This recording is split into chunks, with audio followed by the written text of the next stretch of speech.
questions directed to each individual. So the first question that I'm going to ask, and there's 7 of these group questions. The first question we're going to ask you, Mr. Pierce, if you would begin, and then Mr. Smith, and then Colonel, you can follow up. Also, I think just based on the lighting in the room, if you would prefer to move the stand or if you prefer to grab that microphone, but if you'd step into one of these, this is kind of a well of darkness, and I'm sure all of us would like to see your face as you get to speak with us tonight. But let's begin with that. If you, as we go through the questions, if you need a reminder, just wink at me or something, and I'll ask the question again. So the first group question tonight. Ohio voters have elected Mike Dewine twice to represent Ohio in the Senate. Tonight, we have 3 of you who are candidates trying to replace a sitting U.S. Senator. What do you feel is wrong with current leadership? And what do you plan to do that would make Ohioans want to vote for that change?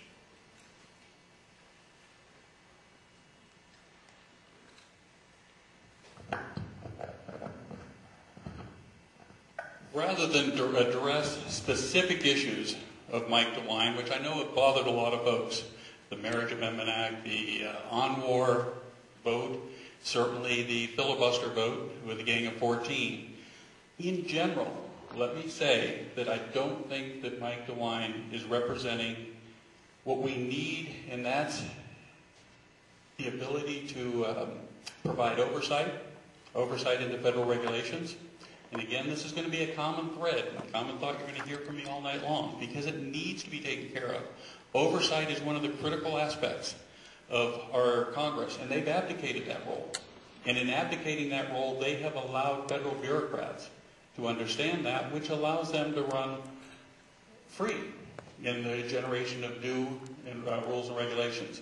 One of the other big issues that I'm concerned with Senator Dewine, and if you look at his campaign information, he is boasting about the fact that the money that he's brought into the state of Ohio in the last few years. In particular, he's boasting about the fact that he's now a member of the Senate Appropriations Committee and he can write even more checks. Senator Dewine apparently has failed to understand that that's not his money. And furthermore, it's not yours or mine either. Today, we're in deficit spending. All the money he's boasting about bringing into the state of Ohio is coming from a national credit card, and it's being charged to our children and our children's future because we are in deficit spending. I'm concerned with that because not only when he brings money in like that, he's got to turn a blind eye to his colleagues who are doing the same thing in 49 other states. And that's what's bringing on this culture of extravagant spending and also the legacy of debt that we're leaving our children. He has also participated in the support of No Child Left Behind, which I've seen firsthand is not effective in our schools. He continues to look for the Department of Education to create more mandates. And as a matter of fact, just this past December, he voted for a new bill, which is basically going to take and establish a national curriculum in order to allow or identify which students are graduating from rigorous high schools, a rigorous academic program.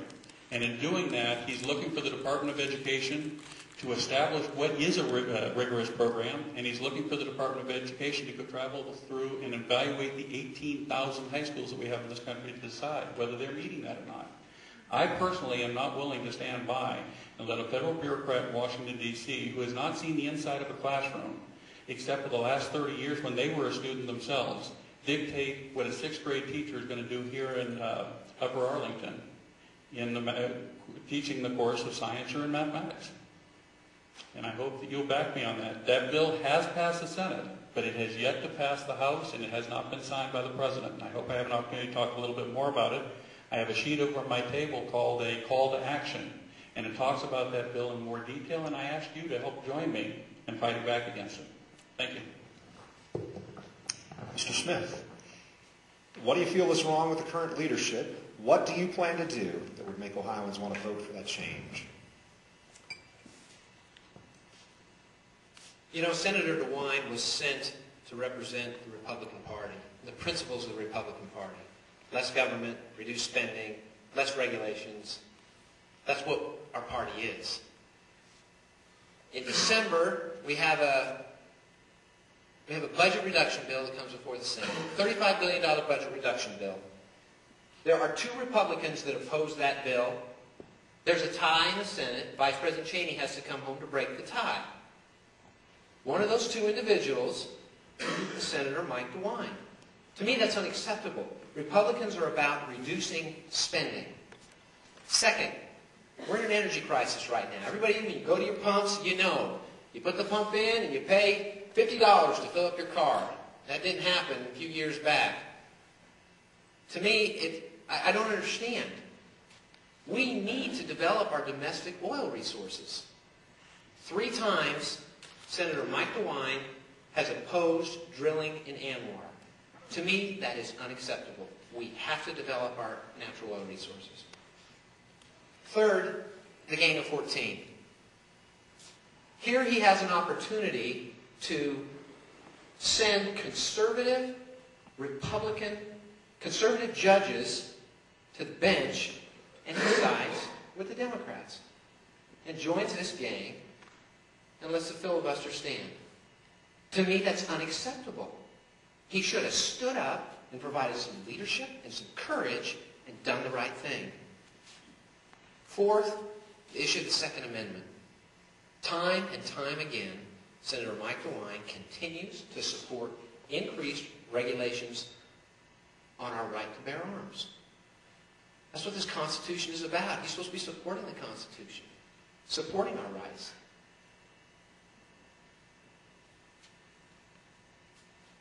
Senator Dewine is not providing the Republican leadership, the conservative leadership that we should expect from our representative. That must change. If I'm elected to be your senator, I will change it. And I will provide that kind of leadership. And I will execute and stand up for those rights that we all believe in. Thank you.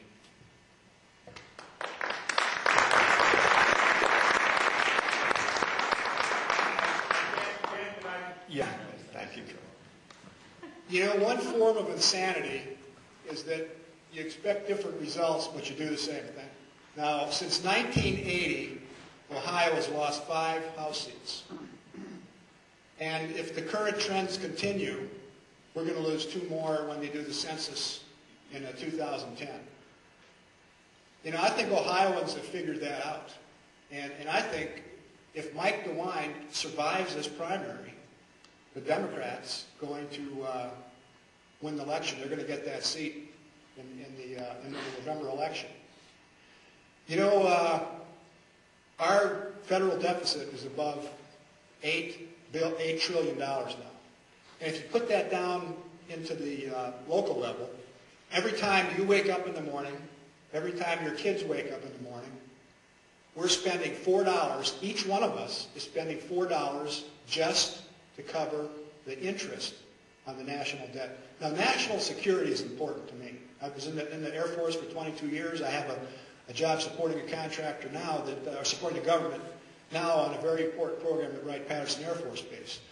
But we cannot afford to spend our treasury, our federal treasury, on this interest. It's over $1 billion a day. You know that with the interest that we pay on about 2.5 days on the debt, we could buy a brand new state-of-the-art Virginia-class submarine. China put 11 submarines into service this year. The United States put 1 into service. And who's buying our debt? China's buying our debt.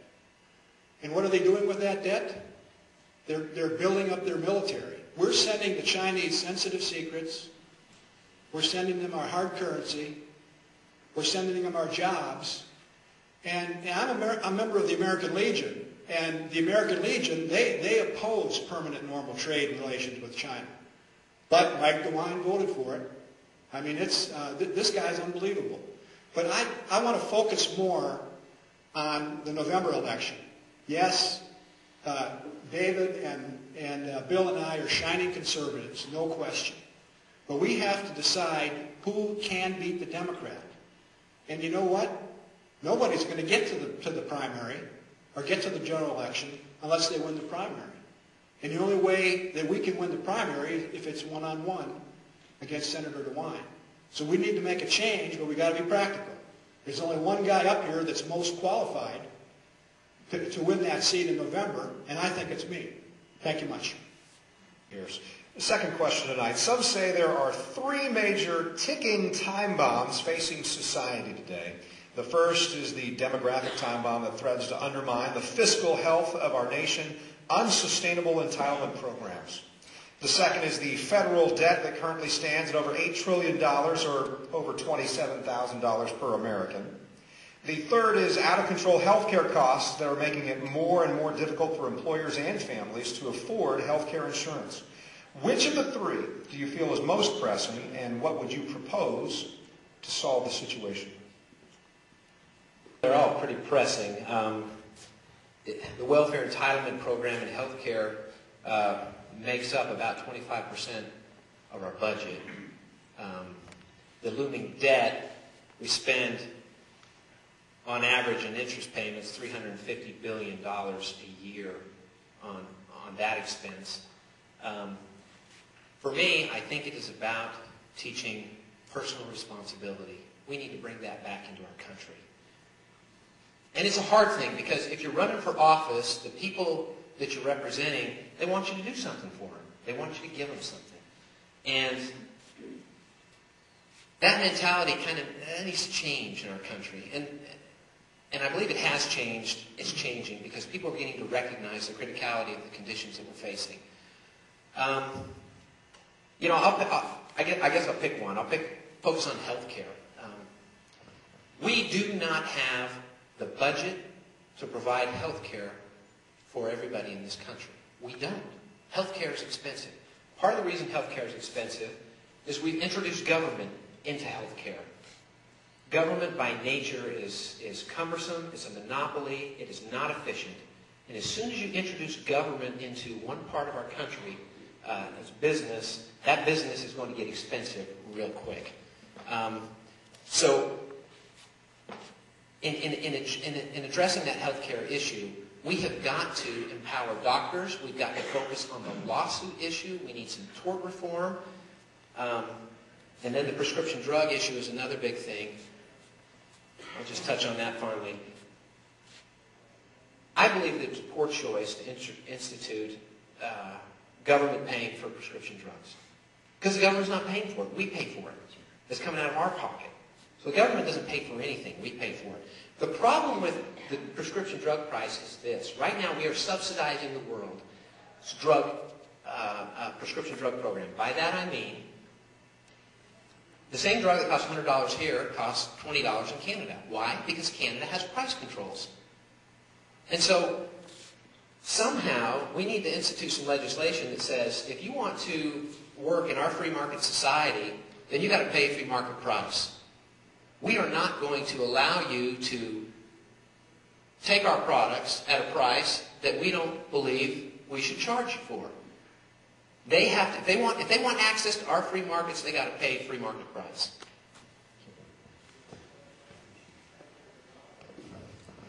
Thanks, David. You know, I'm going to talk about one that you didn't bring up there. I'm going to talk about one that you did. Let's start with Social Security. You know, I kind of like George Bush's plan on Social Security. It talks about ownership, talks about choice, talks about inheritable. But you know what? I think there's a better idea. There's this thing floating out there called a fair tax. And this concept takes care of a lot of problems. And one of them is Social Security. In about 10, 12 years, we're going to have 2 people out there working for one Social Security recipient. Whereas if we would pass the fair tax, everybody would be supporting Social Security.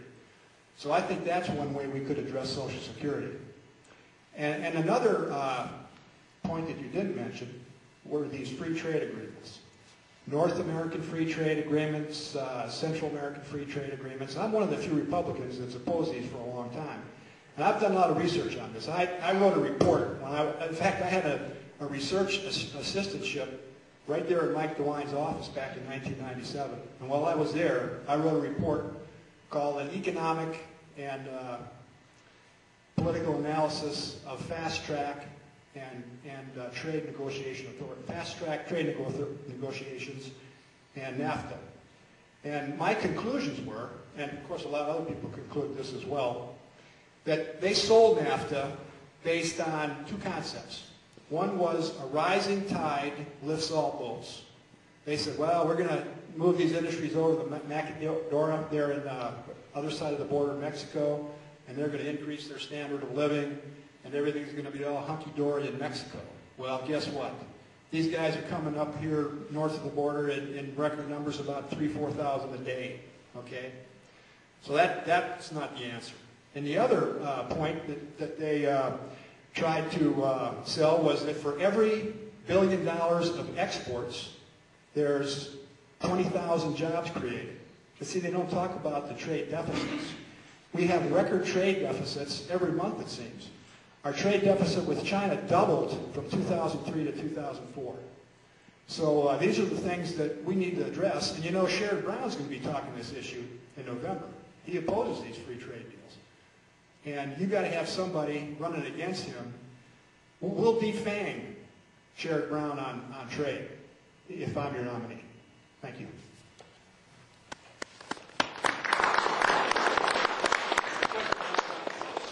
It's been so long now. Talking about the three that I mentioned. Thank you, Colonel. The three that I mentioned: unsustainable entitlement programs, federal debt, and then out-of-control health care costs. Which of the three do you feel is most pressing? What would you propose to solve the situation? I was just checking to make sure I understood what your number two was. The debt, there's no question, folks. The debt is being driven by the first one, which is unlimited entitlements and the growth of them. And certainly it keeps us from getting to the third one, which everybody wants, which is let's get a fix and a problem to the health care. And people keep looking to government, and I don't think we can look to government because, number one, we can't afford it. And number two, do we really expect the government can do it effectively and efficiently? Let's look at debt, though. John had mentioned earlier that our national debt is now transformed over the $8.1 trillion mark. You know, I think it was Everett Dirksen who said $1 million here and $1 million there, and sooner or later you're talking about real money. Let me break for a second and help you get a grasp of million, billion, and trillion.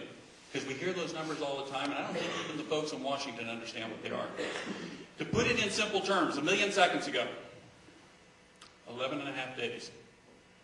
So when we talk about a project that's $100 million, we're talking about spending $100 for every second that has occurred in the last 11 and a half days. 1 billion seconds ago, Richard Nixon was still in the Oval Office. So when we talk about $200 billion to rebuild the Gulf Coast and from Hurricane Katrina, we're talking $200 for every second that has taken place since Richard Nixon occupied the Oval Office. That's 32 years. When we talk $8 trillion, when we talk a trillion seconds ago was 32,000 years ago. We're talking about a debt right now of $8.19 for every second that has occurred in the last 32,000 years. And remember, we've only been a country for 230 years.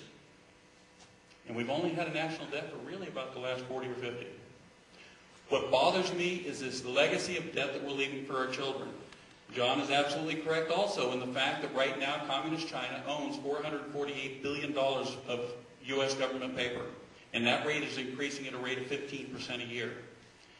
Today, Americans, taxpayers, are sending over $2.5 to $3 billion a month in interest payments only to a communist government in order for them to continue funding our free spending so our Congress can ingratiate the voters and get reelected. That's got to stop, because this is a legacy that we're leaving for our children. One other point that I want to make very quickly, from the time frame of the 1st of November to the middle of October, or to the middle of December, Senator Dewine initiated and co-sponsored 3 new spending programs. One is an entitlement, a long-term entitlement program, which he co-sponsored with Ted Kennedy. 2 weeks later, it was another spending program, which he co-sponsored with Dick Durbin. And 3 weeks later, he co-sponsored another spending program with Chuck Schumer. Thank you.